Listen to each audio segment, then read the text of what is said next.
સમાચારમાં આગળ વાત કરીએ અરવલ્લીની। અરવલ્લી જિલ્લામાં સતત વરસી રહેલા વરસાદને પગલે માજુમ ડેમમાં નવા નીરની આવક થાય છે।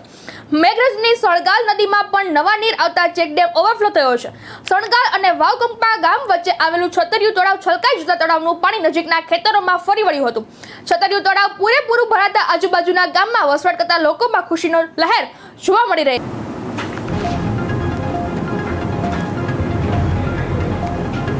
અત્યારે અમારા મેઘરજ તાલુકામાં વાવકંપાની આજુબાજુના વિસ્તારોની અંદર અને સણગાલની વચ્ચે જે છતરિયું તળાવ છે એ અત્યારે પાણી પૂરું ઓગળી ગયું છે। અમારા ગામમાં એવો રિવાજ છે કે આ પાણી જો છતરિયા તળાવનું પાણી ઓગે ને તો અમે મેઘલાડુ કરી અને મેઘરાજાને પણ જમાડતા હોઈએ છીએ। એટલે આવતીકાલે અમારા મેઘલાડુ થવાના અને ભારતીય કિસાન સંઘ દ્વારા અરવલ્લી જિલ્લાના સમગ્ર તાલુકામાંથી કાર્યકર્તા દ્વારા મને મેસેજ મળ્યા છે કે આ સમગ્ર તાલુકા જિલ્લાની અંદર ખૂબ સારો એવો વરસાદ થઈ રહ્યો છે અને ખેડૂતોમાં ખુશીનો માહોલ છે। અને અત્યારે લોકોને આશા બંધાવી છે કે શિયાળામાં આ શિયાળુ વાવેતર પણ સારા એવા થશે આ પાણીને કારણે, એવું અમારું અનુમાન છે। હવામાન વિભાગની આગાહીના પગલે અરવલ્લી જિલ્લાની અંદર વહેલી સવારથી ધોધમાર વરસાદ ખાબક્યો છે। ત્યારે ખાસ કરીને વાત કરીએ તો મેઘરજ તાલુકાની અંદર જે સણગાલ અને વાવકંપા પાસે આવેલું જે છતરિયું તળાવ છે એ છતરિયું તળાવ સંપૂર્ણપણે ભરાઈ ગયું છે। આપ દ્રશ્યની અંદર જોઈ શકો છો કે આ જે છતરિયું તળાવ છે એ છતરિયા તળાવના પાણી હાલ તો જે નજીક આવેલા ખેતરોની અંદર પણ ફરી વળ્યા છે।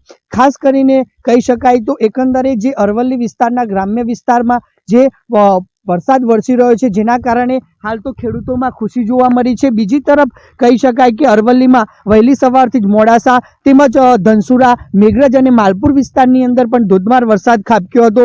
ત્યારે એકંદરે હાલ તો કહી શકાય કે આ જે સમગ્ર જિલ્લાની અંદર 5 ઇંચથી પણ વધુ વરસાદ ખાબક્યો હોય તેવું અનુમાન કરી શકાય છે। બીજી તરફ જે આ વરસાદી માહોલના કારણે ખેડૂતોની અંદર ખુશીનો પણ માહોલ જોવા મળી રહ્યો છે। કારણ કે જે ચોમાસું હતું એ ચોમાસાની જે સૌ પ્રથમ વખત જે આ વરસાદ વરસ્યો જેના કારણે જે ખેડૂતોએ વાવેલો પાક છે પાકને પણ કેટલાક અંશે જીવતદાન મળ્યું છે।